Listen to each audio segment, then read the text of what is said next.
Facebook live में आप लोगों का स्वागत है। आज गुरु पूर्णिमा है और गुरु पूर्णिमा के दिन हम लोगों ने बातचीत का विषय रखा है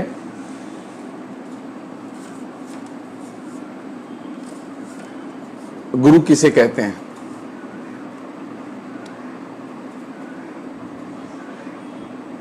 आमतौर पर हम लोग गुरु की पूजा करते रहे हैं और पूजा जो है यहाँ बहुत मीनिंगफुल है।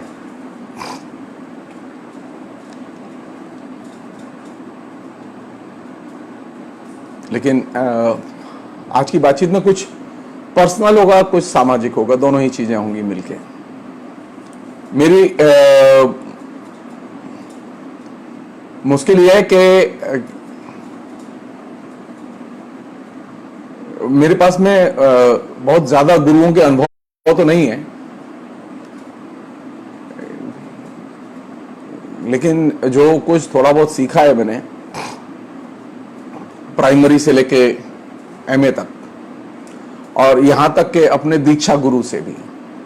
ऐसा नहीं कि मेरी कोई दीक्षा नहीं हुई, तो मेरे लिए गुरु के कई रूप रहे हैं जो कि लाइफ में आए और जिनसे हमने सीखा।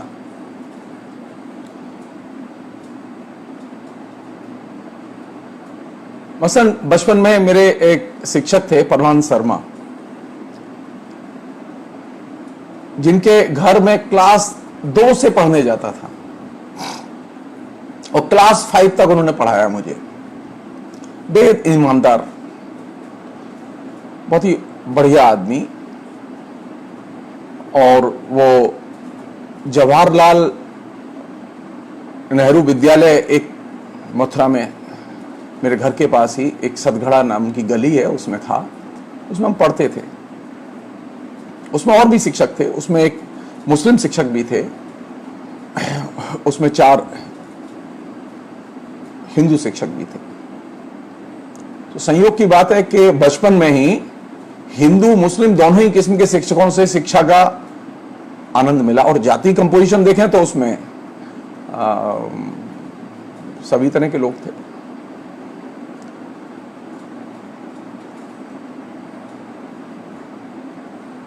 और इस संयोग है कि स्कूल में जो शिक्षक मिले वो बहुत ही ईमानदार किस्म के लोग मिले। बाद में जब संस्कृत पाठशाला में पढ़ने गया, कक्षा 5 पास करके, तो मुझे संस्कृत के विद्वान मिले। वो भी बहुत ईमानदार थे और बहुत एकनिष्ठ थे अपने विषयों के प्रति। वही दूसरी तरफ जब 8 साल का हुआ तो मेरा यज्ञोपवीत हुआ, और यज्ञोपवीत में जो मेरे गुरु बने, जिन्होंने मुझे गायत्री मंत्र दिया और गायत्री मंत्र के साथ साथ जिन्होंने मुझे बाला भुवनेश्वरी की दीक्षा दी, वे थे कामेश्वरनाथ चतुर्वेदी।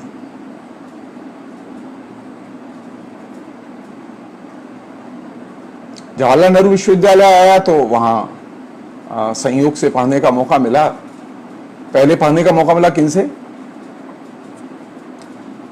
व्याकरण के पंडित थे बलदेव चौबे, बहुत बढ़िया व्याकरण के विद्वान थे, व्याकरण से आचार्य थे, पहलवान थे, उद्भट विद्वान थे व्याकरण के।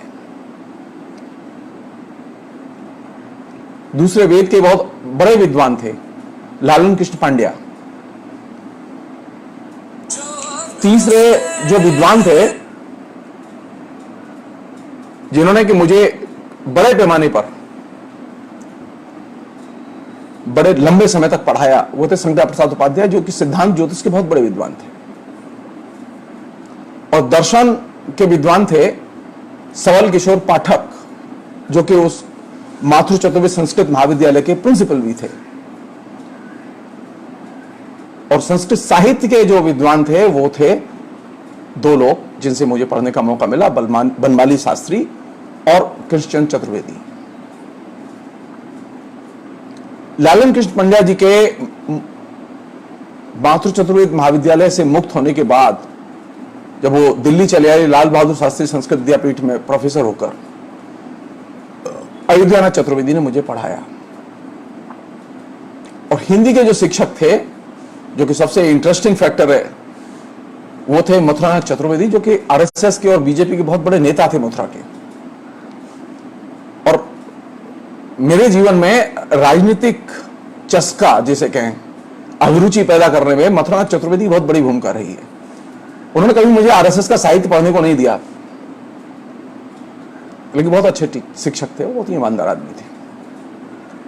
जब जवाहरलाल नेहरू विश्वविद्यालय आए तो संयोग से नामवर सिंह, महेंद्र पांडे, केदारनाथ सिंह, सुदेश जी,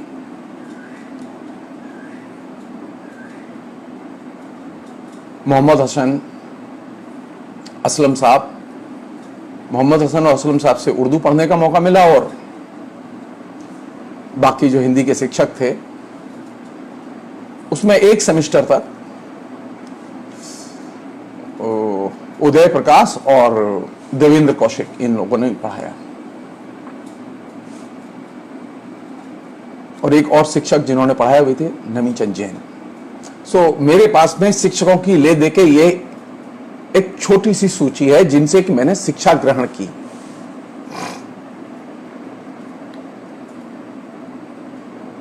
तो अगर गुरु का मतलब एक यह है कि जिसने पढ़ाया, एक तो वो है। आज ये गुरु पूर्णिमा है ना, तो हम लोग करते क्या थे कि गुरु पूर्णिमा के दिन हम अपने शिक्षक के यहां और अपने गुरु के यहां, जिसने हमें मंत्र दिया है, जब कामेश्वर नाथ जी जब तक जिंदा थे, ये परंपरा हमने निभाई। मथुरा में मैं जब तक पढ़ता था, ये परंपरा हमने निभाई कि गुरु पूर्णिमा के दिन हम अपने शिक्षकों को, प्राइमरी में स्कूल में थे तब भी ये परंपरा का पालन किया गया, अपने शिक्षकों को 2 किलो आम खरीदे और उनको प्रणाम करके उनकी सेवा में रखा है। और ये सिलसिला बरसों चला। जब जेएनयू गया हूं तब वो सिलसिला टूटा।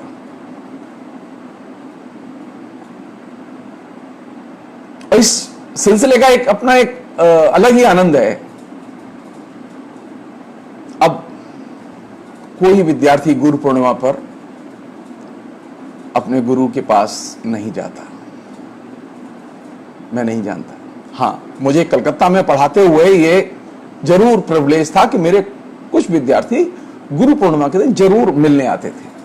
कोई मिठाई लेके आ रहा है, कोई कुछ, तो बैठ के हम लोग बातचीत करते थे।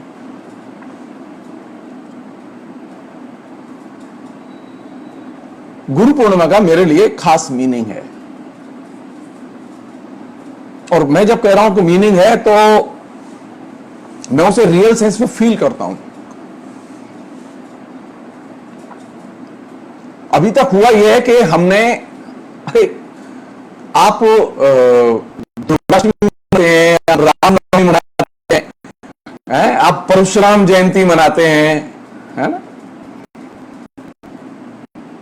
सारे त्योहार मनाते हैं, लेकिन 2 त्योहार ऐसे हैं जिनको कि आप ईमानदारी से नहीं मनाते। एक गुरु पूर्णिमा और एक सरस्वती पूजा।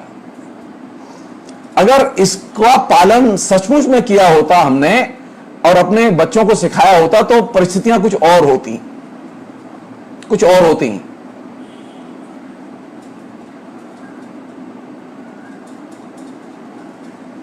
परंपरा में सब कुछ ऐसा नहीं है कि उसको सबको लात मार के खदेड़ के बाहर कर दिया जाए और मॉडर्न बन जाए। परंपरा में बहुत कुछ ऐसा है जिससे सीखा जा सकता है, समझा जा सकता है। जिसे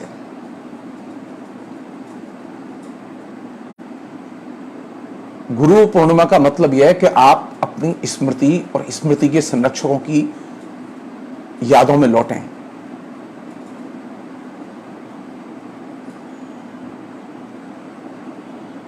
याद करिए, सोचिए, आपकी स्मृति में शिक्षक, गुरु, और गुरु वही नहीं है जिनके नाम मैंने बताए, जिसने पढ़ाया।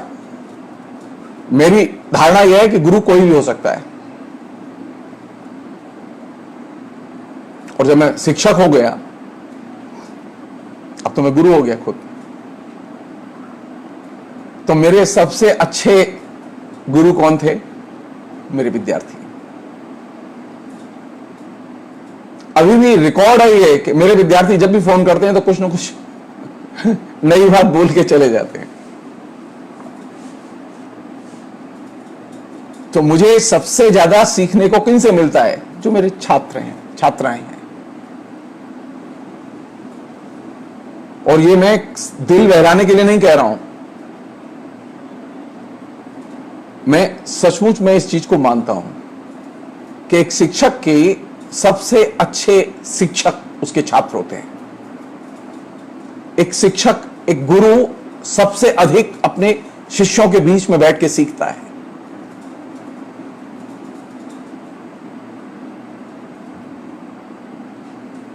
और जिस व्यक्ति ने,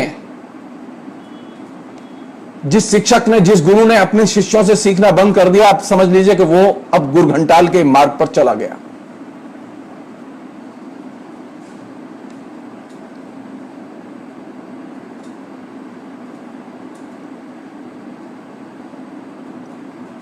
मैं फिर रिपीट कर रहा हूं कि गुरु कोई भी हो सकता है। एक अनपढ़ स्त्री भी आपकी गुरु हो सकती है। एक अनपढ़ व्यक्ति भी आपका गुरु हो सकता है, पुरुष भी आपका गुरु हो सकता है।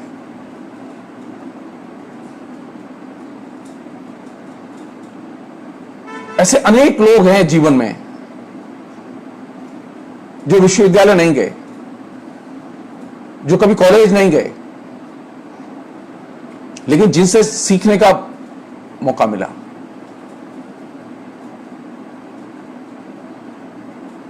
हर वह व्यक्ति जो आपको शिक्षित करता है वह गुरु कहलाने का हकदार है और आपका गुरु बनने का हकदार है। आप चाहे जितने पढ़े लिखे हों, कोई फर्क नहीं पड़ता उससे।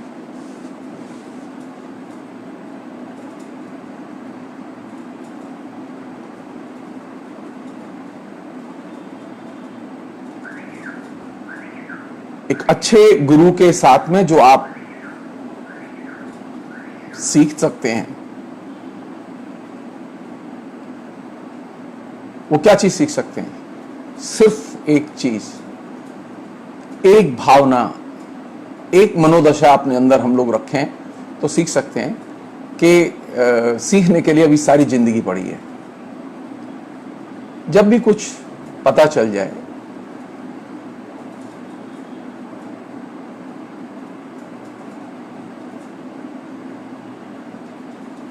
मेरे एक स्टूडेंट ने आज मुझे एक मैसेज दिया। रामकृष्ण परमहंस की पत्नी शारदा मां का एक मैसेज दिया। स्टूडेंट का नाम है शारदा बनर्जी। बहुत ही मजेदार मैसेज दिया। वो मैसेज क्या था? मैसेज ये था, शारदा मां का कहना यह है कि गुरु अपने शिष्यों के भी पाप का भागीदार होता है, जिम्मेदार होता है। और ये बहुत ही मूल्यवान मैसेज है। ये तो आज की घटना बता रहा हूं मैं आपको। अभी रात तक पता नहीं कितने और भी लोगों के मैसेज आए, लेकिन मैंने तो मेरे लिए हमेशा, आज नहीं हमेशा, जब भी मेरी अपने विद्यार्थियों से बात होती है, जब भी मैं यंग छात्र छात्राओं से बात करता हूं, जब भी मैं अपने दोस्तों से बात करता हूं, वो भी मेरे गुरु हैं। उनसे भी सीखने को मिलता है। मैं नहीं जानता कि वो लोग मुझसे कितना सीखते हैं, लेकिन मैं जरूर सीखता रहता हूं। गुरु पर विचार करने का मतलब है सीखने की कला विकसित करना। गुरु पर विचार करने का मतलब है स्मृति को कैसे सुरक्षित किया जाए और समृद्ध किया जाए, इसकी कला विकसित करना। आज जो सबसे बड़ा संकट है वो इन दो जगहों पर है। हमारे पास लैपटॉप है, कंप्यूटर है, सब कुछ है, सारे मॉडर्न कम्युनिकेशन के यंत्र हैं, लेकिन हमारी मेमोरी कुछ नहीं है।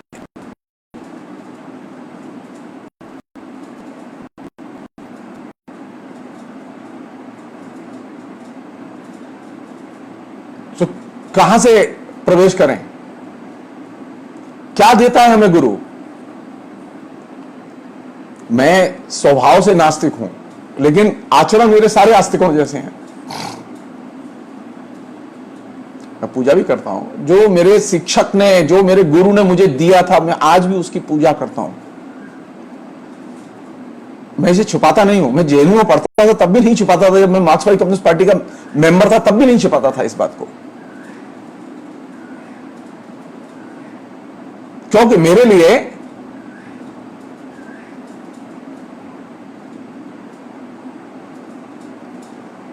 जो कुछ मानव समाज में बेहतरीन उपलब्ध है, हम उस सब के वारिस हैं। मैं ये मान के चलता हूं।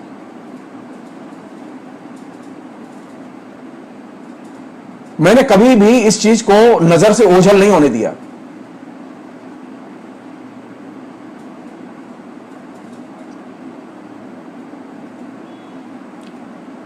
अगर हम ये मान लें, मैं बहुत पढ़ा लिखा भी हूं, ऐसा नहीं है कि मैं ज्ञान नहीं है मेरे पास में, मेरी डिग्री नहीं है मेरे पास में, पद नहीं है मेरे पास में, लेकिन एक अच्छे शिक्षक के लिए, एक अच्छे गुरु के लिए सबसे अच्छी चीज कौन सी है? उसके अंदर अहंकार एकदम नहीं होना चाहिए, और ज्ञान का अहंकार तो एकदम नहीं होना चाहिए। संयोग की बात है कि मेरे जितने शिक्षक रहे,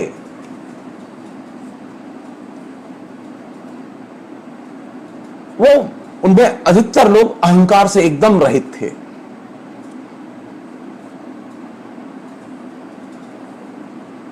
अहंकार एकदम नहीं था। एक आइडियल गुरु के लिए कौन सी चीज है मूल्यवान? उसका नॉलेज, उसका ज्ञान तो मूल्यवान है ही, लेकिन उससे भी ज्यादा मूल्यवान है उसका एक अच्छे मनुष्य के नाते अहंकार रहित होना।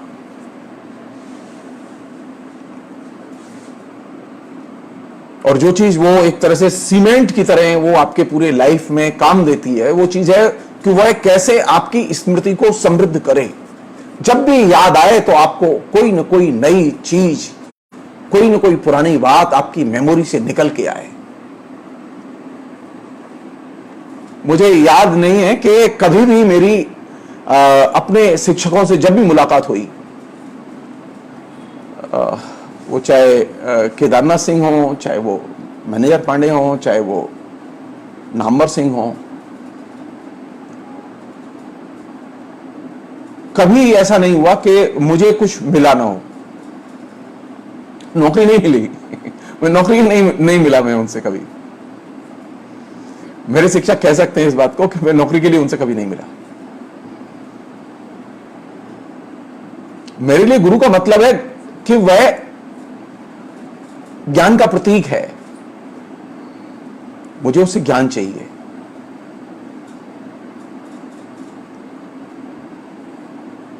मैंने उससे कभी अपना प्रयोजन मूलक संबंध बनाया ही नहीं। मैंने ज्ञानात्मक संबंध बनाया और ज्ञानात्मक संवेदना पैदा की उसके साथ।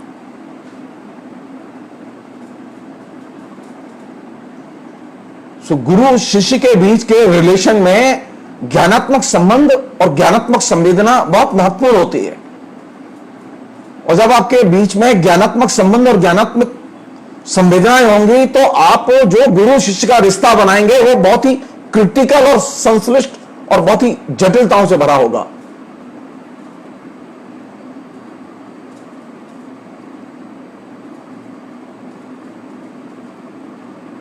एक अच्छा गुरु अपने शिष्य को निर्भीक होकर बोलने देता है।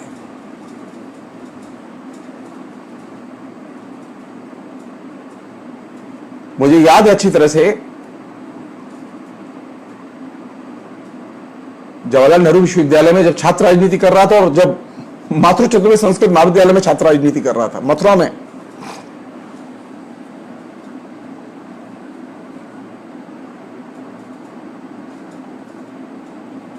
यह चैलेंज था कि आप अपने शिक्षक के सामने सीना ताने। जवाहरलाल नेहरू विश्वविद्यालय मॉडर्न विश्वविद्यालय था और आज भी है।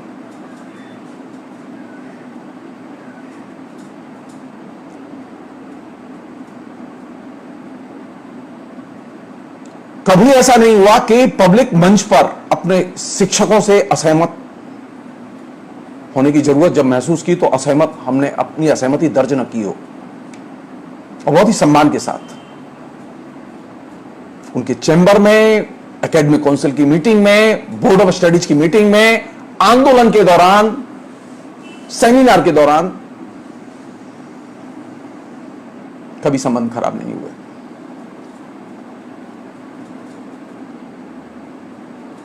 तो गुरु के साथ में रिलेशन बनाते समय एक आधार, एक समझ, एक दृष्टिकोण होना बेहद जरूरी है कि आप गुरु को कैसे देखते हैं।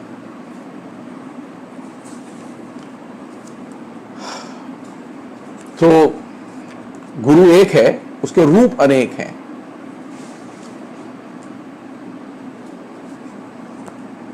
और बेस्ट, सबसे बेहतर रूप वही है जब आप अपने गुरु के साथ में अपना ज्ञानात्मक संबंध बनाते हैं। वो कोई स्त्री भी हो सकती है, वो पुरुष भी हो सकता है, वो आपका शिक्षक भी हो सकता है, वो गैर शिक्षक भी हो सकता है।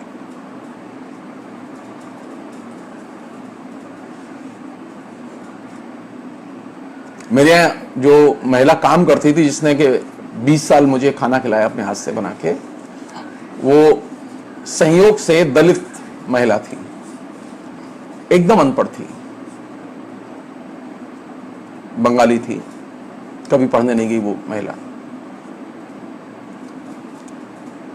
लेकिन उसकी जो ह्यूमन सेंसिबिलिटी थी वो बहुत ही स्ट्रांग थी। मेरे यहां कोई लड़के लड़कियां आते रहते थे, तो कोई लड़की अगर शैतान, जिसकी आंखों में शैतानी हो, वो एकदम पहचान लेती थी। मुझे समझ में नहीं आती थी। एक दिन मेरे पास एक लड़की मिलने आई, तो मैंने अपनी कामवाली से कहा कि भाई तुम एक चाय बना दो। उसने चाय बनाई, बहुत ही खराब चाय बनाई। मैं बहुत परेशान, कितनी खराब चाय तो ये नहीं बनाती, इसने खराब चाय क्यों बनाई। खैर वो चाय वाय पी के चले गई, बात हो खत्म हो गई।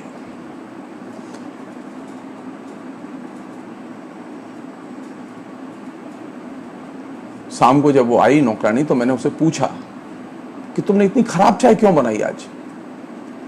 तो बोले ना, वो मैं भालू ना है। तो मैंने कहा कि कमाल है। आप विश्वास नहीं करेंगे, 2 दिन बाद उसकी बात सही साबित हुई।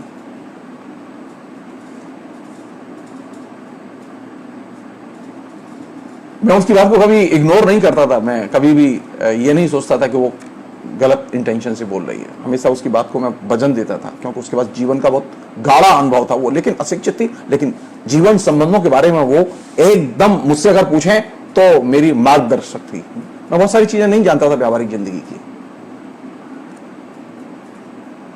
तो आपके जीवन में गुरु वह भी हो सकता है जो एकदम अशिक्षित हो। ये जो दिमाग में जो कीड़ा बैठा हुआ है हमारे में कि गुरु तो सिर्फ वही हो सकता है जो बहुत बड़ा संत हो, बहुत बड़ा महंत हो, बहुत बड़ा प्रोफेसर हो, यह गलतफहमी है।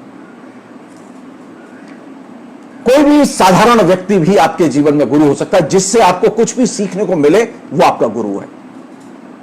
और इसी अर्थ में मैंने कहा था कि मेरे विद्यार्थी मेरे सबसे अच्छे गुरु हैं, क्योंकि उनसे मुझे बार बार सीखने को मिलता है।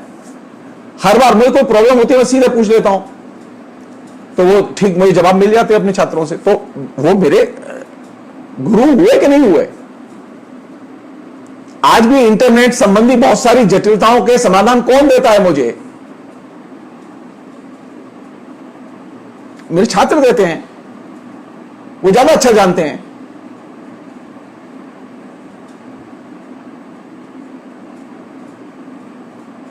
जो सिखाए वह गुरु, और जो तुम्हारी स्मृति में घुस जाए वह गुरु। तो ये एक बड़ा एरिया है।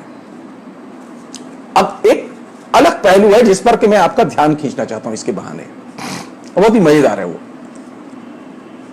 मजेदार इस सेंस में कि मैं एक चीज देख रहा था कि हॉलीवुड में ये जो शिक्षक छात्र संबंधों को लेके तकरीबन 1939 से लेके 1998 के बीच में, यानी 60 साल के दौरान तकरीबन 51 फिल्म रिलीज हुई।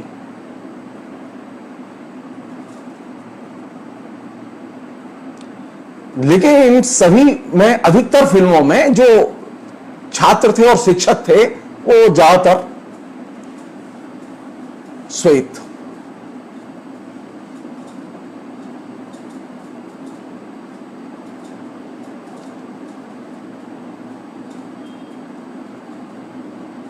और जो छात्र थे उनमें एक अच्छी खासी संख्या मजदूर वर्ग से आने वाले छात्रों की भी थी और लड़के लड़कियां भी थे।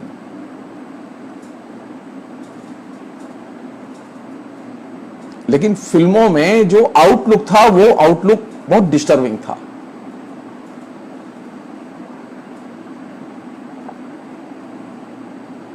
डिस्टर्बिंग इन द सेंस कि वहां फिल्मों में ये जो शिक्षक का जो संबंध है छात्र के साथ में, उसमें एक खास तरह का नस्लवाद पैरेलल चलता है।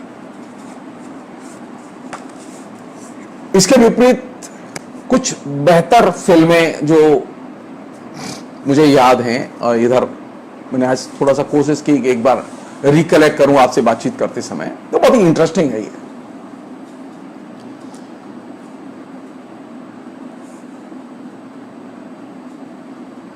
ये वे फिल्म है जहां के शिक्षक विद्यार्थी के संबंधों को चित्रित किया गया है, बहुत ही अच्छे ढंग से चित्रित किया गया है। उसमें पहली फिल्म है तारे जमीन पर, Main Hoon Na, Chak De India, 3 idiots, black, student of the year, Mohabbatein, Munna Bhai MBBS, Aligarh, sir, hip hip hurray, Chupke Chupke, परिचय और इकबाल, और भी बहुत सारी फिल्में इधर की हो सकती हैं, मुझे जस्ट जो याद आया।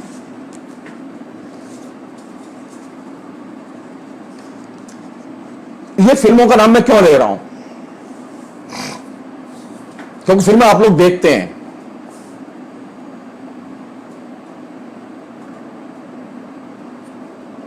एक संप्रदाय ऐसा पैदा हुआ है गुरुओं का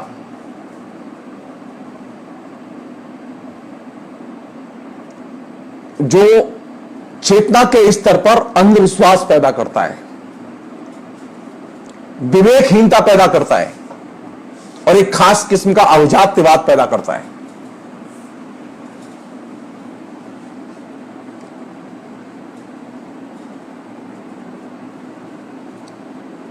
इस तरह के गुरुओं ने, उनमें पॉपुलिज्म बहुत है, जनता में बहुत जनप्रिय है वो।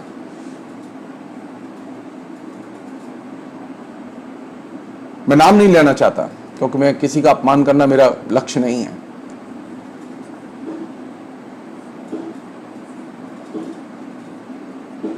ये जो पब्लिक डोमेन में सक्रिय जो विभिन्न किस्म के जीवन शैली और धर्म से जुड़े हुए जो गुरु हैं,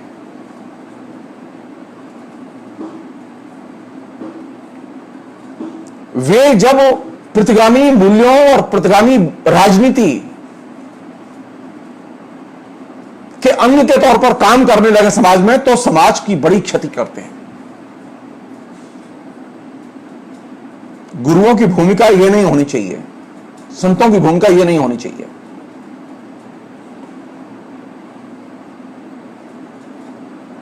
गुरुओं का एजेंडा सामाजिक सुधार का एजेंडा है। गुरुओं का एजेंडा सामाजिक प्रतिगामिता का एजेंडा नहीं है, राजनीतिक प्रतिगामिता का एजेंडा नहीं है। जो एक बड़ा कल्ट पैदा हुआ है इस बीच में,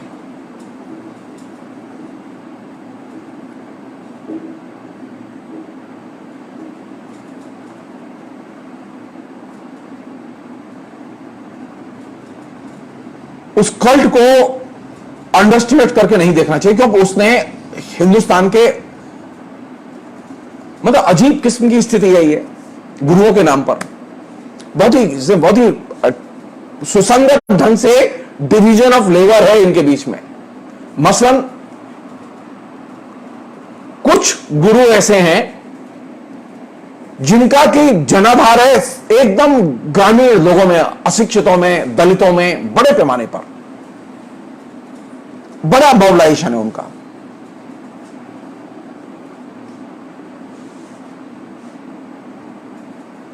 और ऐसे कई गुरु हैं, उनके बाकायदा कल्ट फिगर हैं, उनके लाखों लाख शिष्य हैं।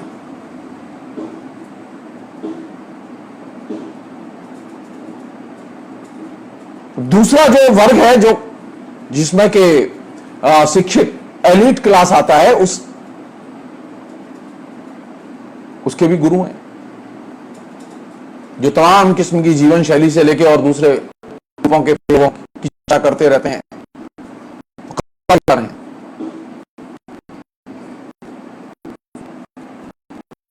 तो गुरुओं का ये जो धर्म और समाज के बीच में जो रबड़ता हुआ जो विशाल समूह है, इसमें कई लाख गुरु हैं जो कि काम करते हैं। और इन गुरुओं ने एक बहुत ही खतरनाक चीज पैदा की है। इनमें से अधिकतर गुरु की जो राजनीति है वो बहुत ही खतरनाक है। और अगर मैं विनम्रता से कहना चाहूं तो वह एकदम संविधान विरोधी है। कोई आदमी धर्म का प्रचार करे, इसमें कोई परेशानी नहीं है। कोई आदमी अपने धर्म के अनुयायी बनाए, इसमें कोई परेशानी नहीं है। लेकिन कोई व्यक्ति अगर अंधविश्वास का प्रचार करे, कोई व्यक्ति अगर राजनीति का प्रचार करे, तो इसमें आपत्ति है। मुझे ऐसे गुरुओं की और धार्मिक गुरुओं की जरूरत नहीं है जो वो राजनीति कर सकते हैं लेकिन धर्म छोड़ दें, वो धर्म के गुरु का पद छोड़ दें, वो पॉलिटिक्स में आए, कोई आपत्ति नहीं है।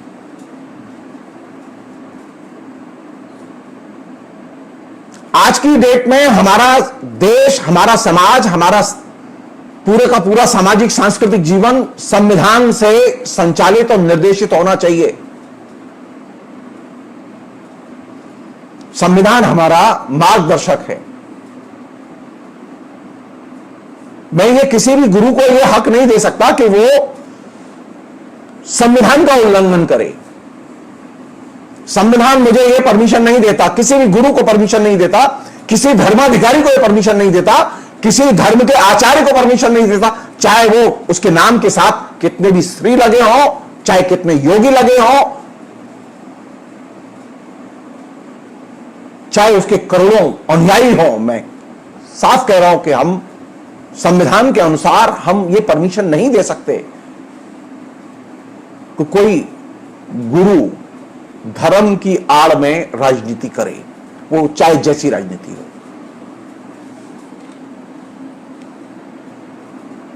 धर्म का क्षेत्र एकदम शुद्ध धर्म की गतिविधि का क्षेत्र है। आराम से खूब कीजिए धर्म, कोई दिक्कत नहीं है।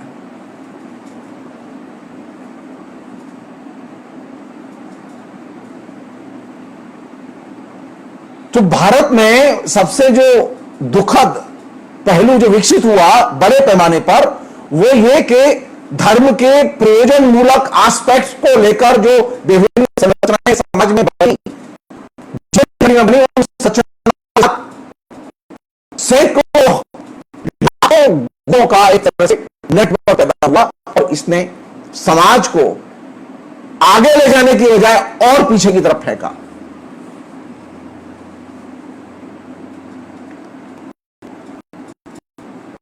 आज हमारे यहां ऐसा कोई गुरु नहीं है जिसमें विवेकानंद जैसा विवेक हो, जो कह सके कि मैं जो सबसे कमजोर समाज का तबका है उसके साथ खड़ा हूं, शूद्रों के साथ खड़ा हूं। भविष्य का समाज किसका होगा? शूद्रों का होगा।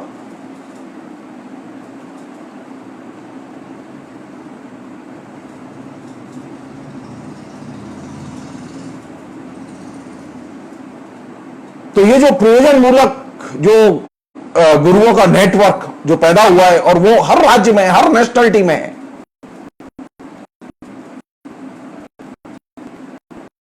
विभिन्न किस्म के देवी देवताओं के देवालय संस्थान, इनके साथ उनका संबंध है और इनके यहां बाकायदा करोड़ों का टर्नओवर है। अगर मुझसे पूछें तो हिंदुस्तान में जो ये जो धर्म गुरुओं की जो पूरी की पूरी संरचना है, इसका जो टर्नओवर है वो अरबों में है। मैं सिर्फ एक का उदाहरण दे रहा हूं आपको।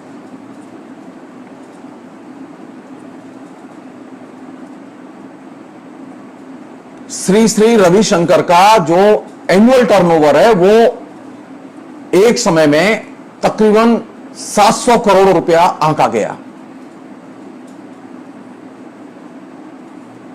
साल में।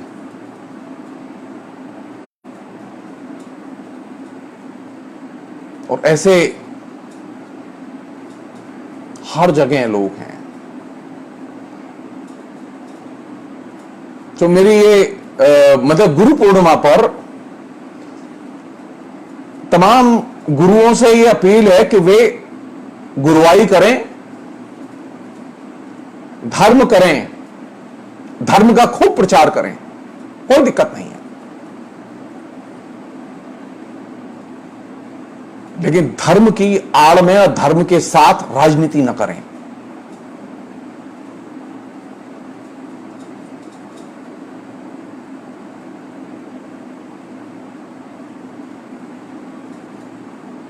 सेकंड चीज, ये जितने धर्म गुरु हैं जो कि गुरु पूर्णिमा पर खूब मोटी पुजाई होती है इनकी, पहले जो गुरु होते थे उनके अंदर एक पर्यावरण सेंस था, पर्यावरण बोध था, प्रकृति बोध था। अभी तो स्थिति यह है कि जब ये कोई भी धर्म गुरु या गुरु सामाजिक आयोजन करता है तो पहला काम यह होता है कि वह सामाजिक प्रदूषण को जन्म देता है, प्राकृतिक प्रदूषण को जन्म देता है।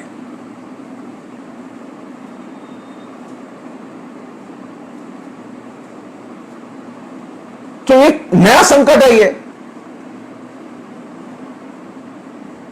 कि एक धर्मगुरु का समागम होगा तो मालूम पड़ा उसके समागम में 50 लाख लोग आए।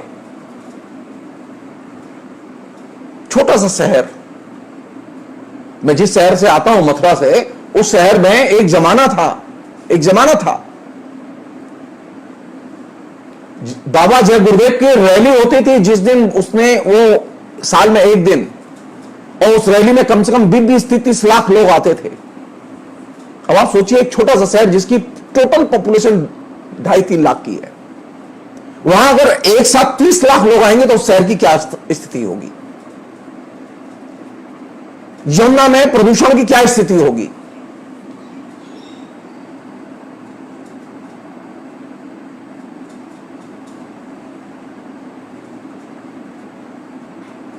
कुछ साल पहले हुआ था ना दिल्ली में, श्री श्री रविशंकर ने अपना एक आयोजन किया और दिल्ली के प्राकृतिक वातावरण को उससे नुकसान पहुंचा।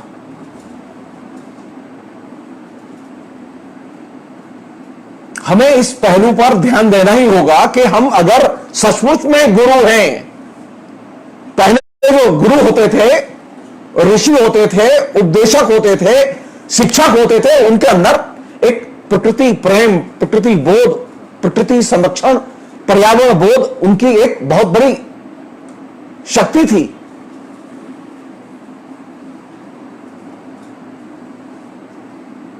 और अभी जो जितना बड़ा गुरु, उसके जितने ज्यादा अनुयायी, वह उतना ही बड़ा प्रकृति विरोधी और प्रकृति विध्वंसक।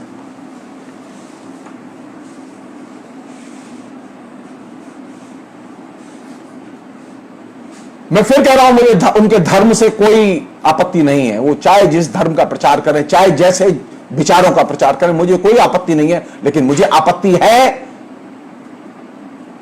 मुझे ऐसे धर्म को, ऐसे धर्म गुरु के प्रति कोई मोहब्बत नहीं है जो अपने आयोजन के जरिए, अपने समागम के जरिए धन बटोरे, यश बटोरे, लेकिन प्रकृति को नष्ट करे।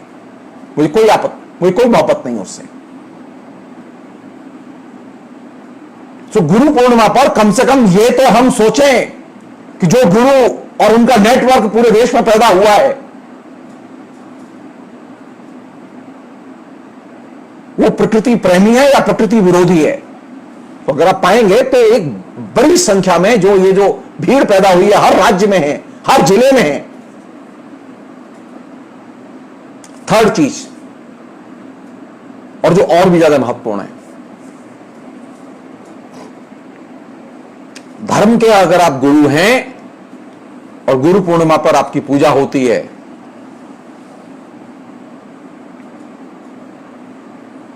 तो सिर्फ एक चीज और चाहिए,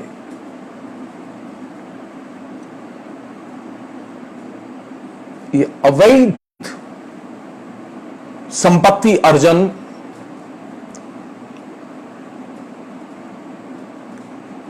और सिर्फ संपत्ति अर्जन, ये दो चीजें, इनसे आपकी मुक्ति बहुत जरूरी है। अच्छा धर्म गुरु है जिसके अंदर संपत्ति अर्जन और अवैध संपत्ति अर्जन, ये दोनों चीजें एक साथ चलती हैं। ये नई जो खेती पैदा हुई है गुरुओं की, उनके अंदर धर्म की जितनी भूख है उससे ज्यादा धन कमाने की भूख है, संपत्ति कमाने की और संपत्ति जोड़ने की भूख है। आप सोचिए इस बात पर, शंकराचार्य ने 4 पीठ स्थापित किए, शंकराचार्य की कोई प्रॉपर्टी नहीं थी और सारे देश में शंकराचार्य के विचारों का डंका आज भी बजता है। आज भी हिंदुस्तान के पिछले 1500 पौने 2000 साल के इतिहास में आज भी शंकराचार्य के विचारों का सबसे ज्यादा असर महसूस किया गया है। और ये जो नए जो संत हैं जिनके पास में अरबों की संपत्ति है, यानी गुरु का मकसद अगर संपत्ति मोह है, गुरु का लक्ष्य अगर संपत्ति संचय है, तो ये तो गुरु की पूरी प्रकृति का ही निषेध है। अच्छा गुरु वह जो कि संपत्ति मोह से मुक्त हो।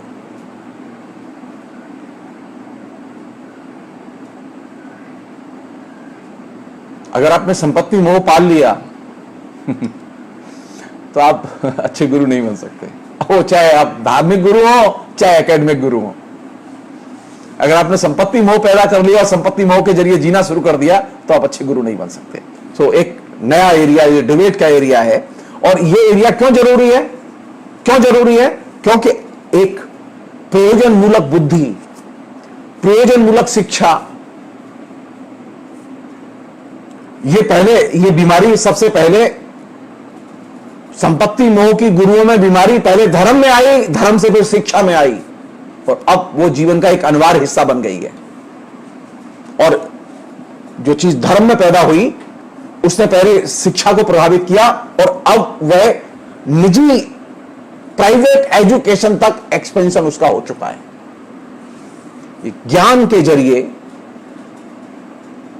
धन अर्जित करने की जो परंपरा संतों ने डाली, उसकी गंगा अब पूरे देश में बह रही है। ज्ञान तो सबसे अच्छा वही है जिसका कोई प्रयोजन ही नहीं है, निरुद्देश्य। हमने अगर प्रयोजन मूलक ज्ञान को अगर महत्वपूर्ण बना लिया और प्रयोजन मूलक ज्ञान को अपने जीवन का हिस्सा बना लिया और वही हम पढ़ेंगे, वही हम जानेंगे, वही हम सुनेंगे जो हमारे काम का है, जो काम का नहीं है हम उसे सुनेंगे नहीं, तब तो आप बहुत जिसे कमजोर विद्यार्थी होंगे। आपके पास डिग्री अच्छी होगी, आपके पास में फर्स्ट क्लास के नंबर भी होंगे, लेकिन आपके पास में नॉलेज सबसे कम होगी।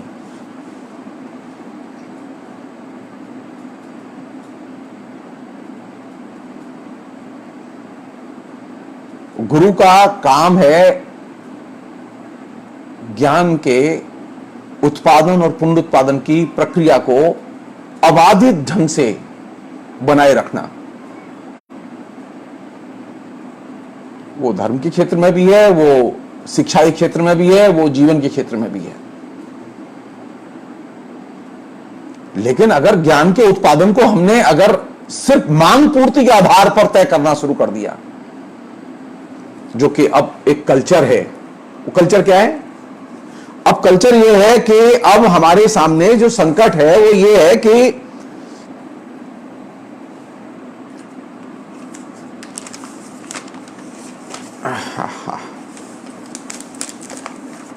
अभी मंदिर में भी और शिक्षा के मंदिर में भी ये तमाम जो नए गुरु पैदा हुए हैं, रजनीश से लेके और श्री श्री रविशंकर तक, ये जो गुरु हैं और ये जो नए जो जिसे कहें कि ज्ञान गुरु पैदा हुए हैं, जिसमें टेक गुरु भी हैं, इसमें मैनेजमेंट गुरु भी हैं, इसमें तमाम किस्म के जो गुरु पैदा हुए हैं, ये सारे के सारे गुरुओं के बीच में एक चीज कॉमन है। वो कॉमन क्या है? वो कॉमन यह है कि ये जो धर्म के गुरु हैं, यानी रजनीश से लेके और श्री श्री रविशंकर तक, और टेक गुरु से लेके मैनेजमेंट गुरु तक, और मैनेजमेंट गुरु से लेके तमाम किस्म के जो ट्यूटर हैं उन तक, एक चीज कॉमन है। अब इनके लिए व्यक्ति नहीं है, छात्र अब सिर्फ छात्र नहीं है, वह सिर्फ कंज्यूमर है, उपभोक्ता है। जो नया जो संकट है, पहले यह था कि मैं जब विद्यार्थी था तो मैं विद्यार्थी की तरह, एक व्यक्ति की तरह मेरी पहचान थी और अपना एक संबंध था। लेकिन जो अब नया संकट पैदा हुआ वो ये कि अब हर व्यक्ति कंज्यूमर में कन्वर्ट कर दिया गया है। सालाना जलसे होते हैं, उस सालाना जलसे में पार्टिसिपेट करने की फीस पर हेड 5,000, 7,000, 10,000 वगैरह वगैरह,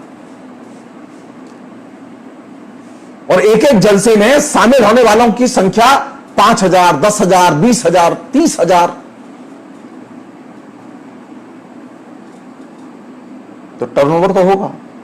क्यों? क्योंकि आपने उस जो ज्ञान लेने आ रहा है उसकी आपने पहचान बदल दी है। अब आपकी पहचान है, व्यक्ति की पहचान नहीं है, अब छात्र की पहचान नहीं है, अब मनुष्य की पहचान नहीं है, अब उसे कंज्यूमर बना दिया गया। और ये बड़ा मेजर शिफ्ट है, धर्म गुरु से लेकर टेक गुरु तक।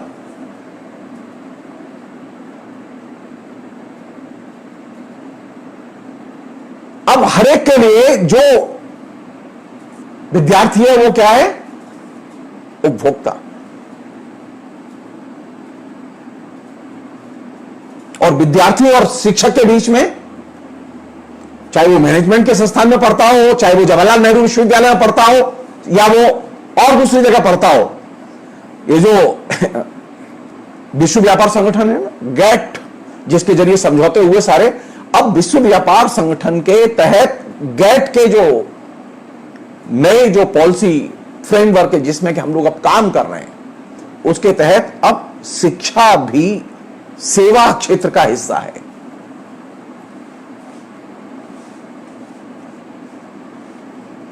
यह है नया दौर, यानी अच्छा धर्म वह है जहां के सेवा मिले। अब जैसे मथुरा जाइए आप, तो मथुरा में मंदिर हैं, मंदिरों के पास में कोई रहने की जगह नहीं है। लेकिन अब जो नई कल्चर आ रही है, जो धीरे धीरे पैदा हो रही है, अब नए मंदिर बने। मथुरा में भी एक मंदिर बना है, प्रेम जी महाराज का मंदिर। अब उस मंदिर सामान्य सा है, लेकिन बहुत भव्य, अलग, बड़ा सा एक कंपाउंड है, उसमें एक रेस्टोरेंट है, उसमें रहने के लिए भी जगह है, उसमें बढ़िया पार्क भी है। यानी आप भगवान के दर्शन करने नहीं जाते खाली, अब आपको सेवाएं चाहिए। आप श्री श्री रविशंकर के या आचार्य रजनीश के या और किसी भी इसी तरह के व्यक्ति के आश्रम में जब जाते हैं तो आपकी डिमांड यह होती है कि वहां सेवाएं किस तरह की हैं, रहने के लिए अच्छी जगह है कि नहीं है, अच्छा रेस्टोरेंट है कि नहीं है, अच्छे खाने की व्यवस्था है कि नहीं है।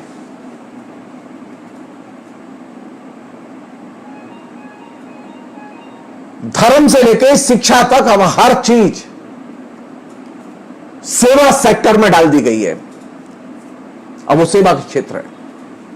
ये जो धर्म गुरु है ये भी सेवा कर रहा है, मैं भी सेवा कर रहा हूं, और बदले में आपसे लेता हूं, क्योंकि सेवा दूंगा तो मेवा मिलेगी।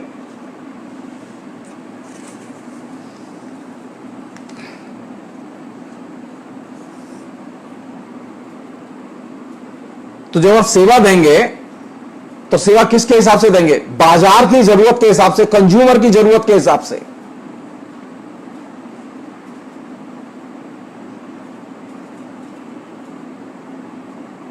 तो धर्म में भी ये बीमारी आ गई।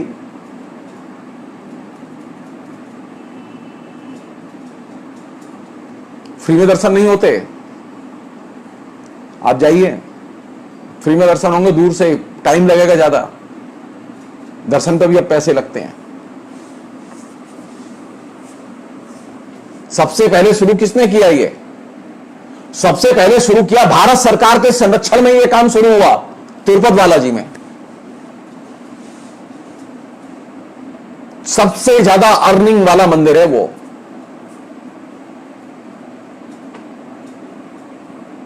हर तरह की सेवा के अलग अलग चार्ज हैं। सेवा और उसके मूल्य, इसकी शुरुआत सबसे पहले धर्म में हुई, शिक्षा में वो बाद में आई, गैट तक वो बाद में पहुंची। तो अब नया जो फेज है, दौर है, उसमें क्या है कि अब सेवा दीजिए और बाजार की शर्तों पर सेवा दीजिए। ऐसी सेवाएं दीजिए जिससे उपभोक्ता खुश रहे।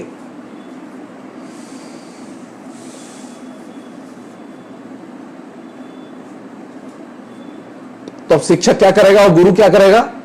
उसका काम यह है कि इस मांग पूर्ति का ख्याल रखना। उसका काम क्या है? उसका काम यह है कि विद्यार्थियों के लिए नोट्स तैयार कराना, पढ़ाना नहीं। अब शिक्षक किस बात पर जोर दे रहा है? किस चीज पर सबसे ज्यादा ध्यान दे रहा है? वो बुद्धि को सक्रिय करने पर ध्यान नहीं है। ज्यादा से ज्यादा नॉलेज और नॉलेज से जुड़े हुए प्रश्नों पर बहस करे विद्यार्थी, इस पर जोर नहीं है। जोर इस बात पर है कि आप नोट्स लिखाइए।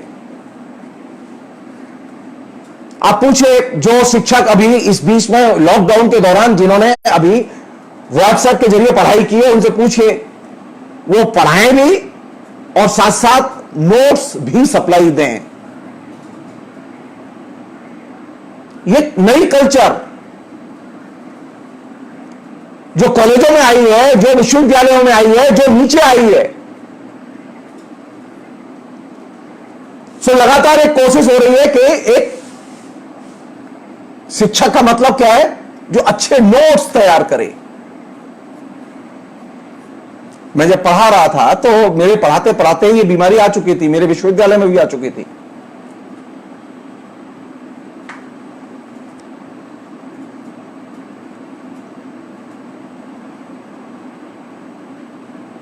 तो ये जो सेवा शर्त में एक ये शर्त भी है कि आप अपने विद्यार्थी के नोट्स तैयार करें।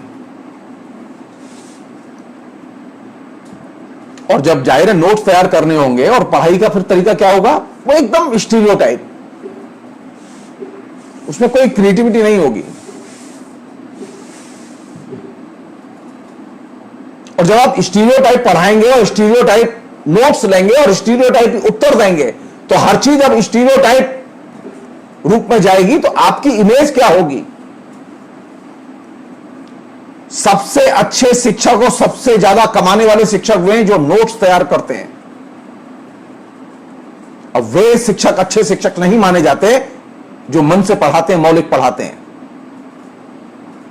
गुरु पूर्णिमा पर हम ये सोचें कि हम 70 साल के लोकतंत्र में ज्ञान के अवमूल्यन को करते करते करते करते किस स्टेज तक ले गए।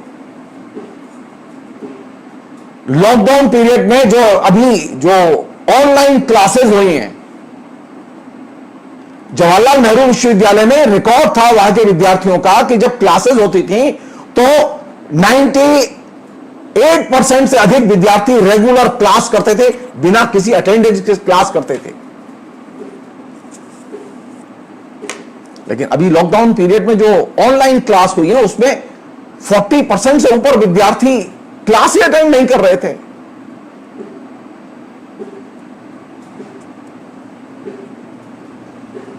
कहीं तो गड़बड़ है, कोई चीज है जो हमारे हाथ से छूट रही है। मैं एक छोटा सा प्रश्न उठाना चाहता हूं इस पूरे प्रसंग में। मेरे अभी तक समझ में नहीं आया कि जो विभिन्न विश्वविद्यालयों में शिक्षक पढ़ाते हैं, वो लेक्चरर, रीडर, प्रोफेसर के रूप में जो, या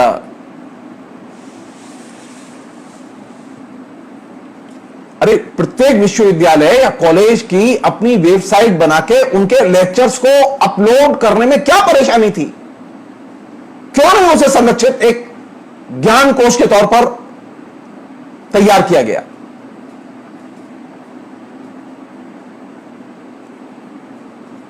हम भी तो देखें, ये ओपन एक्सेस के दौर में जब सारी चीज खुले में हो रही हो, ज्ञान खुले में मिल रहा हो,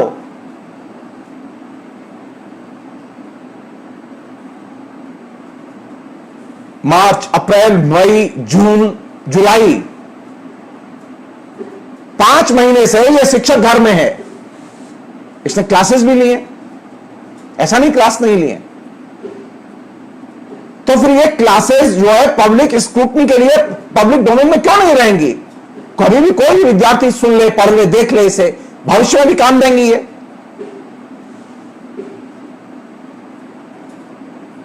ये जिम्मेदारी बनती है भारत सरकार की, ये जिम्मेदारी बनती है राज्य सरकारों की और विश्वविद्यालयों के वाइस चांसलरों की। बहुत मोटी तनख्वाह लेते हैं प्रोफेसर लोग। जानते हैं, मुझे शर्म आती है, मैं पेंशन पाता हूं, मुझे शर्म आती है कि मैं पढ़ा नहीं पाता। वही पैसे मिलते हैं, हिंदुस्तान की गरीब जनता मुझे पैसे देती है घर बैठे, इसलिए मैं बात कर रहा हूं आपसे। वही बेचैनी होती है। जिस प्रोफेसर को 3 लाख रुपए महीने, 2.5 लाख रुपए महीने तनख्वाह मिलती है, उस प्रोफेसर से पूछा जाना चाहिए, क्या आपने 2 वीडियो अपने लेक्चर के रोज फेसबुक पर, यूट्यूब में, यूनिवर्सिटी की वेबसाइट पर अपलोड किए कि नहीं किए? क्यों नहीं किए? ये जिम्मेदारी नहीं बनती?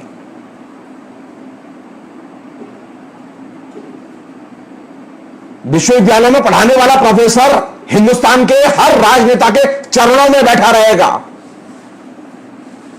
उसकी आरती उतारता रहेगा, राजनीति करता रहेगा, लेकिन वो विद्यार्थियों को पढ़ाने के लिए पब्लिक डोमेन में नहीं आएगा। क्यों नहीं आएगा?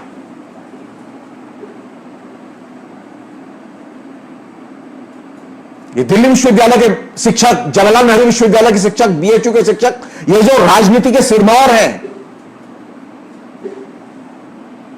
ये सवाल किया जाना चाहिए कि जवाहरलाल नेहरू विश्वविद्यालय से लेकर डीयू तक ये तमाम जो केंद्रीय विश्वविद्यालय हैं, उन केंद्रीय विश्वविद्यालयों की वेबसाइट पर उन शिक्षकों के लेक्चर्स अब तक अपलोड क्यों नहीं हुए? वो संपदा है हमारी, हिंदुस्तान की जनता ने पैसे दिए हैं, हिंदुस्तान के विद्यार्थियों ने पैसे दिए हैं।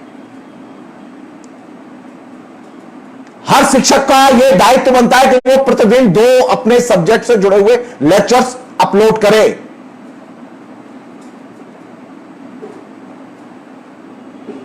उन लेक्चर्स के आधार पर राजनीतिक डिस्क्रिमिनेशन नहीं होना चाहिए। वो जैसा भी है, जो भी पढ़ा रहा है वो आना चाहिए, लेकिन आना चाहिए। लेकिन हो ये रहा है कि इस लॉकडाउन का फायदा उठा के पूरी की पूरी शिक्षा को एकदम डैमेज करने की कोशिश की जा रही है। शिक्षक घर में रहे, वो शिक्षक 6 घंटे फेसबुक पर रहेगा, लेकिन 2 घंटे का अपना लेक्चर अपलोड नहीं कर सकता। क्यों नहीं कर सकता? उसे पैसे मिलते हैं। ये जिम्मेदारी बनती है कि नहीं बनती हमारी? हम गुरु पूर्णिमा करना चाहते हैं, हम जानना चाहते हैं हिंदुस्तान के कौन से विश्वविद्यालय की वेबसाइट है जहां पर के लॉकडाउन पीरियड में जो लेक्चर्स हुए हैं वो अपलोड किए गए और पब्लिक उन्हें खोल के देख सके। क्या दिक्कत है इसमें?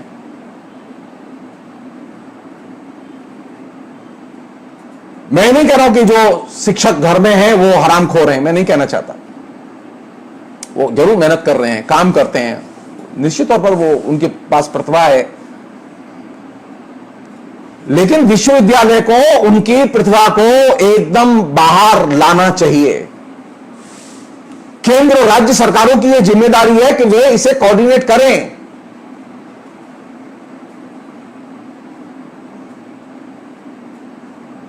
जो स्कूल बच्चों से फीस ले रहे हैं, लॉकडाउन पीरियड में फीस ले रहे हैं, पढ़ाई कर रहे हैं, तो जो पढ़ाई की जा रही है उसको बाकायदा आप एक संचित डिजिटल लाइब्रेरी के तौर पर संचित करके रख के क्यों नहीं छोड़ देते आप? क्या दिक्कत है इसमें?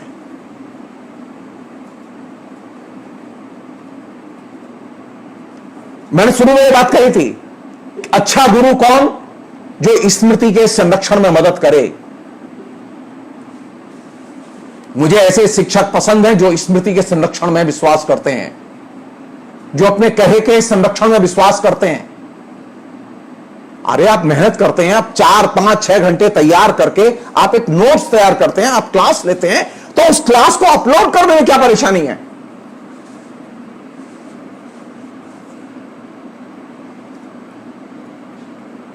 जब हम साल भर कोई चीज पढ़ाते हैं तो हमारे नोट्स तैयार होते हैं, हम एक किताब तैयार करते हैं और हम किताब बाजार में लाते हैं कि नहीं लाते? मेरी तो तमाम किताबें क्लास में ही लिखी गई, क्लास पढ़ाते हुए ही लिखी गई। तो ये जो लेक्चर हैं जो आपने अभी दिए, लॉकडाउन पीरियड में दिए, ये लेक्चर्स डिजिटल फॉर्म में इंटरनेट पर आने चाहिए। सरकार नहीं चाहती, आप अपने वाइस चांसलर पर जिम्मेदारी दबाव पैदा कीजिए। यह शिक्षक आंदोलन की जिम्मेदारी है कि वो अकाउंटेबिलिटी पैदा करे। आप मांग करना जानते हैं, आप लड़ाई लड़ना नहीं जानते, और ज्ञान की लड़ाई ज्ञान के प्रसार से होती है।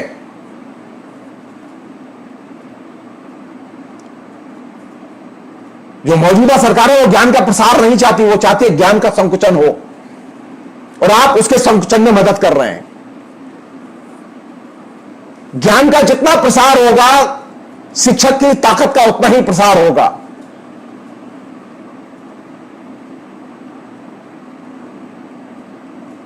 इतिहास के, ज्योग्राफी के, लिटरेचर के जितने भी विषय हैं, उनके शिक्षक, उन्होंने जो कुछ किया है इस बीच में, जो उनका अभी भी संरक्षित है, उनके वो तमाम किस्म के जो प्लेटफॉर्म है जिनके जरिए उन्होंने कम्युनिकेट किया, उन प्लेटफॉर्म से वो डिजिटल फॉर्म में कन्वर्ट करके वो यूट्यूब में अपलोड किया जाना चाहिए। वो अपने इनिशिएटिव पर वो लोग करें ये काम। हिंदुस्तान की जनता ज्ञान की भूखी है, हिंदुस्तान के विद्यार्थी ज्ञान के भूखे हैं, उनके पास ज्ञान नहीं है।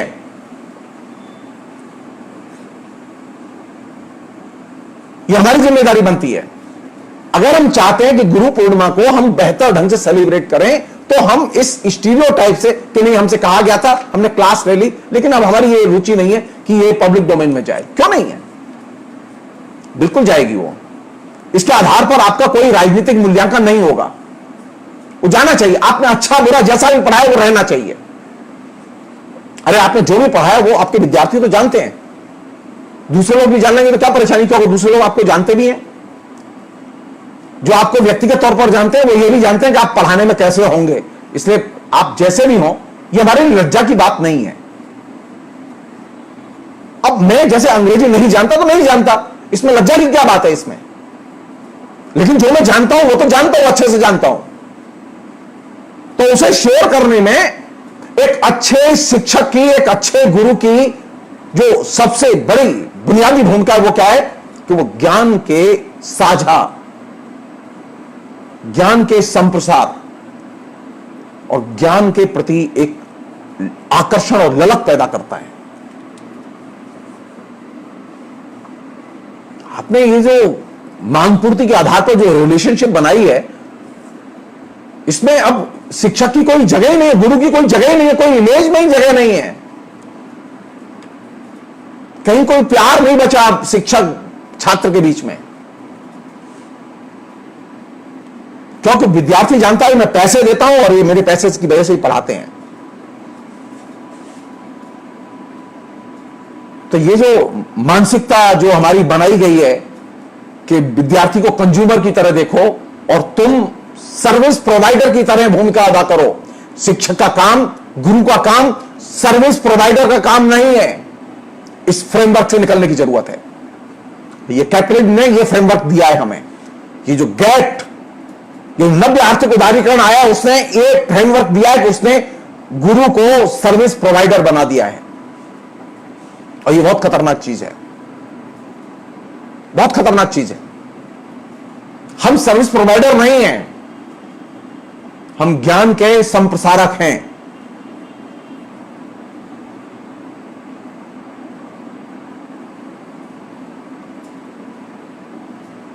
हमारे साथ मिलने के बाद में यह फीलिंग होनी चाहिए कि एक बार फिर मुलाकात हो। हमारी क्लास करने के बाद में विद्यार्थी में यह फीलिंग होनी चाहिए कि मैं सर की क्लास दोबारा फिर करने आऊंगा।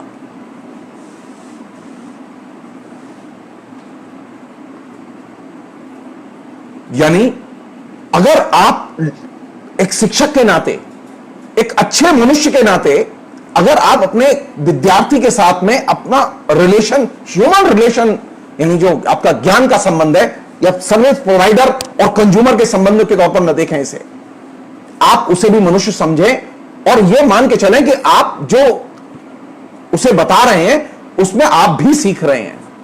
एक अच्छा शिक्षक वही होता है जो अपनी क्लास पढ़ाते समय सीखता है। अगर विद्यार्थी ना हो तो मैं तो शिक्षक बन ही नहीं सकता था। हमारे बीच में अनेक लोग हैं ऐसे जिन्होंने 30 साल, 40 साल, 42 साल पढ़ाया है, लेकिन कभी जीवन में विद्यार्थी नहीं मिले उन्हें। मैं उन भाग्यशाली लोगों में से हूं जिसे खूब विद्यार्थी मिले, पढ़ाने का मौका मिला, अच्छे बुरे, कच्चे पक्के जैसे भी है, लेकिन विद्यार्थी मिले। और यही तो सबसे बड़ा सुख है कि मुझे विद्यार्थी मिले। मैं विद्यार्थियों का मूल्य निर्णय नहीं करूंगा। विद्यार्थी और शिक्षक के बीच में एक डायलेक्टिकल रिलेशन है, एक धारावाहिकता है, यह बनी रहनी चाहिए।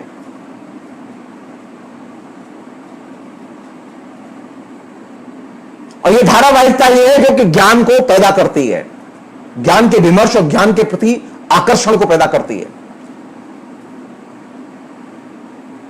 मैं अपना बता सकता हूं आपको, वो आपको आत्म प्रशंसा लग सकती है, लेकिन मेरे पास कोई ऑप्शन नहीं है, क्योंकि मेरी तो कोई प्रशंसा करता नहीं। मैं जब क्लास लेता था, सारे लोग जानते हैं इस बात को, मेरी क्लास का मतलब क्लास, और क्लास का मतलब मेरी क्लास कभी कोई विद्यार्थी मिस नहीं करता था। तड़पते थे इस बात के लिए कि सर की क्लास करनी है। एक शिक्षक, अच्छा शिक्षक वह जो अपनी क्लास के प्रति ललक पैदा कर दे।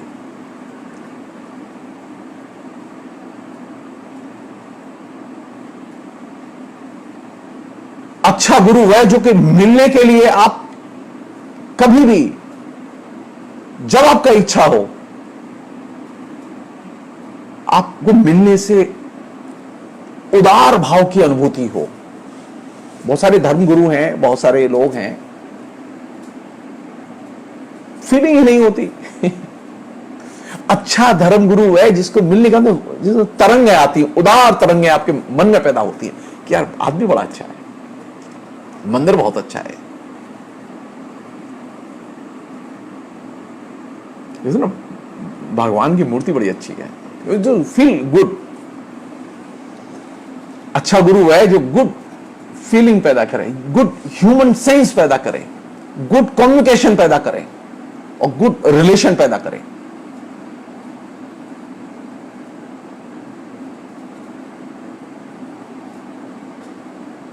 और इन दोनों के लिए, यानी ये जो चीजें मैंने आपके सामने रखी, इनके लिए जो बुनियादी चीज क्या है, आपका मनुष्य पर विश्वास हो, संशय, अविश्वास अच्छे मानवीय संबंध नहीं बनने देता, अच्छे गुरु शिष्य के बीच के संबंध भी नहीं बनने देता, अच्छे शिक्षक और छात्र के बीच के संबंध भी नहीं बनने देता। तो विश्वास बहुत बड़ी चीज है, और विश्वास को जीतना और विश्वास को बनाए रखना उससे भी बड़ी चीज है। सो एक अच्छा गुरु एक अच्छा एनवायरनमेंट देता है।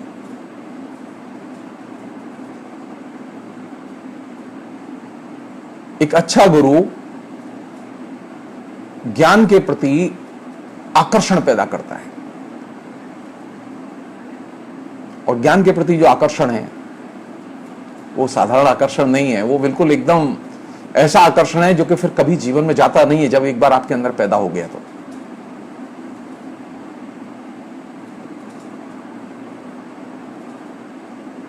तो मेरी आपसे ये विनती है कि आप कंज्यूमर और सर्विस प्रोवाइडर के रूप में जो ये गुरु शिष्य का संबंध बनाए, इसको प्लीज जीवन से विदा कीजिए। ये धर्म से लेकर शिक्षा तक ये संबंध फैला हुआ है और इसने बड़ी क्षति की है। ये नव्य आर्थिक उदारीकरण का ये सबसे निकृष्टतम रूप है। हम अपने गुरु को भी बचा लेंगे, हम अपने छात्र को भी बचा लेंगे और अपने शिष्य को भी बचा लेंगे और हम अपने समाज को भी बचा लेंगे, हम प्रकृति को भी बचा लेंगे। क्योंकि ये जो सर्विस प्रोवाइडर है और ये जो कंज्यूमर है, इसमें जो चीज मिसिंग है वो ये कि अब ये दोनों एक दूसरे को मनुष्य की तरह नहीं देखते। मनुष्य अभी एग्जिस्ट ही नहीं करता। जो नई चुनौती है वो ये है कि अब मनुष्य को केंद्र में लाया जाए, मानवीय संबंधों को और मानवीय इच्छाओं को केंद्र में लाया जाए और ज्ञान को अपनी दैनंदिन हैबिट, आदत और संस्कार का हिस्सा बनाया जाए। और वही चीज हमें अच्छे गुरु के सानिध्य का सुख देगी। बहुत बहुत शुक्रिया। Thank you.